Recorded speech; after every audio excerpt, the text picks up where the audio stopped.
Hi! Welcome to village Siri cooking. ఈ ఛానల్‌ని ఆదరించిన ప్రతి ఒక్కరికి మా హృదయపూర్వక నమస్కారములు. ఇవాళ చాలా అంటే చాలా మంచి రెసిపీతో మీ ముందుకొచ్చానండి. చాలా బాగుంది. ఒక్కసారి ఈ విధంగా గాని మనం చట్నీ చేశామే అంటే ఇడ్లీలోకి గాని, దోసలోకి గాని, బోండాలోకి గాని ఇలా ప్రతి దానిలోకి గూడా సూపర్ టేస్టీగా ఇంటిల్లిపాది సూపర్‌గా తినేయొచ్చండి. అంత బాగుంది. ఇది ఎలా చేయాలో, ఎలా చేశానో ఒకసారి మన కిచెన్‌లోకెళ్దాం. కానీ టేస్ట్ మాత్రం నంబర్ వన్‌గా ఉందండి. ప్రతి ఒక్కరికి నచ్చే విధంగా ఉంది. ఎలా చేయాలంటే ముందుగా మనం ఒక రోలు సిద్ధం జేసి, దాంట్లో జీలకర్ర కొద్దిగా వేసుకొని, ఆ తర్వాత వెల్లుల్లిపాయలు గూడా దాంట్లో వేసేసి, ఇప్పుడు దీన్ని కచ్చా పచ్చాగా దంచేసుకోవాలి.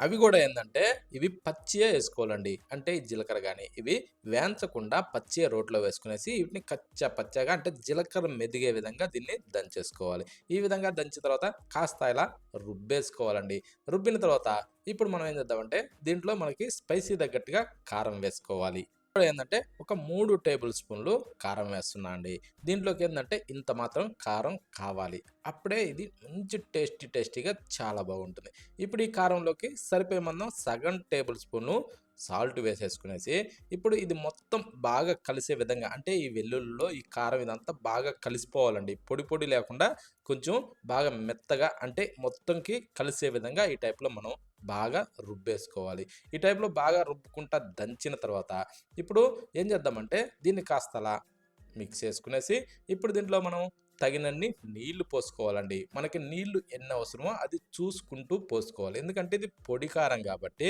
నీళ్ళేందంటే కొంచెం పీల్చేస్తది.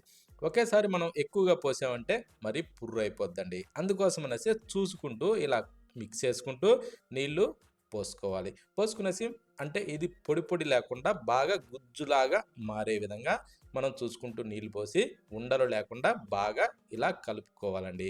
ఇలా కలిపిన తర్వాత ఇప్పుడు మనం ఏం చేద్దామంటే మంచిగా రోకలు పెట్టేసి బాగా రుబ్బేసేయాలి. అప్పుడు ఆ విధంగా రుబ్బితే ఉందంటే మంచి జిగటలాగా ఇది మారుతుంది. దీన్ని మనం ఎంత బాగా రుబ్బగలుగుతామో అంత జిగటొస్తుందండి. ఆ జిగటతోనే టేస్ట్ చాలా బాగుంటుంది. ఓకేనా? అందుకోసం అనేసే ఇది మాత్రం ఎవరు మిస్ కావద్దు. ఈ టైప్‌లో కొంచెం బాగా రుబ్బేసుకునేసి, ఈ టైప్‌లో వచ్చాక ఇప్పుడు మనం ఏం చేద్దామంటే ఈ రోకలు తీసి పక్కన పెట్టేసి ఒకసారి చూడండి ఏ విధంగా వచ్చిందో. ఈ టైప్‌లో గాని చేస్తే మాత్రం టేస్ట్ చాలా బాగుంటుందండి. ఇలా చేస్తే ప్రతిరోజు గూడా ఈ టైప్‌లోనే చేసి పెట్టమని ఇంటిల్లపాది అంటారండి. అంత బాగుంటుంది. చూడండి మంచి జిగట జిగటగా ఈ టైప్‌లో మనకి రావాలి. ఇలా వచ్చిందాన్ని ఇప్పుడు తీసేసి మనం ఒక బౌల్‌లో అయితే వేసేసుకోవాలండి.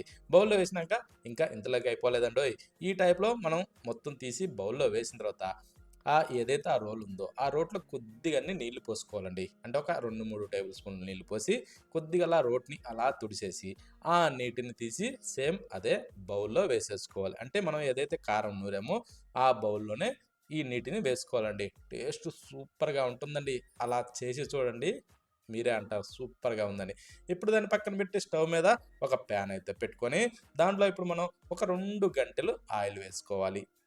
ఆ ఆయిల్‌ని కాస్త వేడెక్కనిచ్చేసి, ఇప్పుడు దాంట్లో ఒక టేబుల్ స్పూన్ అయితే తాలింపు గింజలు వేసుకోవాలండి. వేశాక ఇప్పుడు దాంట్లో వెల్లుల్లి రెమ్మల్ని కాస్త ముక్కలు అలా పొడిచి మాత్రమే వేసుకోవాలండి. పొడవకుండా ఏసిందంటే దాని సారం అన్నది ఆయిల్‌లోకి ఎళ్ళదు. అందుకనేసి ఈ వెల్లుల్లిపాయలని ఇలా ముక్కలు పొడిచి అందులో వేసి, ఇవి గూడా మంచి ఎర్రగా దోరగా వచ్చే విధంగా వీటిని మనం వేగనిచ్చుకోవాలి. ఏదైతే మనం ఈ పోపు దినుసులు, వెల్లుల్లిపాయలేసామో వీటిని ఎర్రగా వేగనిచ్చి దీంట్లో ఒక 2 ఎండుమిరపకాయలు అలా ఇరిసి దాంట్లో వేసుకోవాలి. ఈ మిరపకాయలను గూడా కాస్త వేగనిచ్చుకోవాలండి. అది ఎలా అంటే మాడకుండా ఇవి కొంచెం ఎర్రగా ఉండే విధంగానే కాస్త అలా వేగనిచ్చి, ఒక్క పిడికెడు కరివేపాకుని దాంట్లో వేసేసుకునేసి, దాన్ని గూడా మనం కాస్త చిటపటలాడనిచ్చుకోవాలి. అది మంచి స్మెల్లొచ్చేది తీసుకోండి. ఫ్లేవర్‌తోనే టేస్ట్ బాగుంటుందండి. స్మెల్ గూడా బాగుంటుంది. ఓకేనా? ఇప్పుడు దీంట్లో ఇందాక రోట్లో బాగా రుబ్బుకున్న ఈ కారాన్ని దాంట్లో వేసేసుకునేసి, అదే బౌల్‌లో కొద్దిగన్ని నీళ్లు పోసి అలా కుపిలిచ్చి దాంట్లో వేసేసుకోవాలి.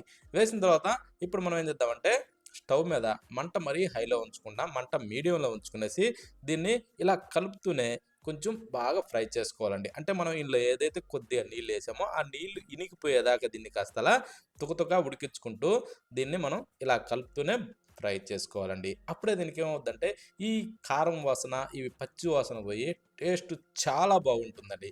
దీన్ని ఒక 2, 3 నిమిషాల పాటైతే ఇలా తుకతుక ఉడికించుకోవాలి. ఇలా ఉడికిన తర్వాత ఇప్పుడు మనం ఏం చేద్దామంటే దీన్ని కాస్త అడుగు పట్టుకోకుండా కాస్త అలా మిక్స్ చేసుకునేసి ఇప్పుడు ఏం చేద్దామంటే ఒక చిన్న కప్ అండి. అంటే రూ. 10 ప్యాకెట్ ఉంటుంది కదా! దాంట్లో సగమైనా సరిపోతుంది. ఆ పెరుగు ఇందులో వేసేసుకోవాలి. వేసిన తర్వాత అదే పెరుగు కప్పులో కాసిన్ని నీళ్లు పోసుకునేసి దాన్ని కూడా అలా తొలిపి అందులో పోసేసి దీన్ని ఈ పెరుగుని ఏందంటే వేసిన తర్వాత కొంచెం వేగంగా కలుపుకుంటూ దీన్ని ఫ్రై చేసుకోవాలండి. ఎందుకంటే ఆ ఉండలన్నది లేకుండా ఆ ఉండలు కరిగే విధంగా మనం బాగా ఇలా మిక్స్ చేస్తూ కలిపి ఈ టైంలో దీన్ని ఒక 3 నిమిషాలు 3 లేదా 4 నిమిషాల పాటు అలా ఉడికించుకోవాలండి. అది సన్న మంట మీద మరి హైలో మాత్రం మంట పెట్టొద్దండి. ఎందుకంటే అడుగున అంటుకుంటుంది. అడుగు అంటుకున్నదంటే కొంచెం స్మెల్లు మారుతుంది. టేస్ట్ గూడా మారిపోతుంది. అడుగు అంటుకోకుండా ఉండాలంటే మంట లో లేదా మీడియంలోనే అడ్జస్ట్ చేసుకుంటూ ఇలా ఫ్రై చేసుకునేసి ఇప్పుడు చూడండి ఒక్కసారి ఎలా ఉంది. మంచి నిగనిగలాడుతూ చూస్తేనే నోట్లోంచి నీళ్ళొచ్చే విధంగా అంత బాగుందండి.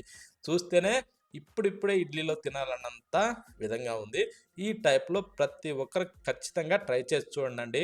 ఇడ్లీలోకి గానీ, దోసలోకి గానీ, ఇంకా పూరి, చపాతీ ప్రతి దానిలోకి గూడా టేస్ట్ మాత్రం చాలా అంటే చాలా బాగుందండి. దీన్ని ఈజీగా తయారు చేసుకోవచ్చు. అతి తక్కువ ఖర్చుతో ప్రతి ఒక్కరు ఖచ్చితంగా ట్రై చేయండి. ఈ విధంగా కారంతోని మనం చట్నీ చేసి పెట్టాలే గాని 4 ఇడ్లీ తినేటోళ్ళు 10 ఇడ్లీ తినకుండా అక్కడి నుంచి లెవ్వరండి. అంత టేస్టీగా ఉంటుంది. స్మెల్ గూడా సూపర్‌గా ఉందండి. ఈ విధంగా ఖచ్చితం చేసి చూడండి. కానీ మాత్రం రుచి చాలా అంటే చాలా బాగుంది. ఈజీగా దీన్ని తయారు చేసుకోవచ్చండి. ఓకేనా?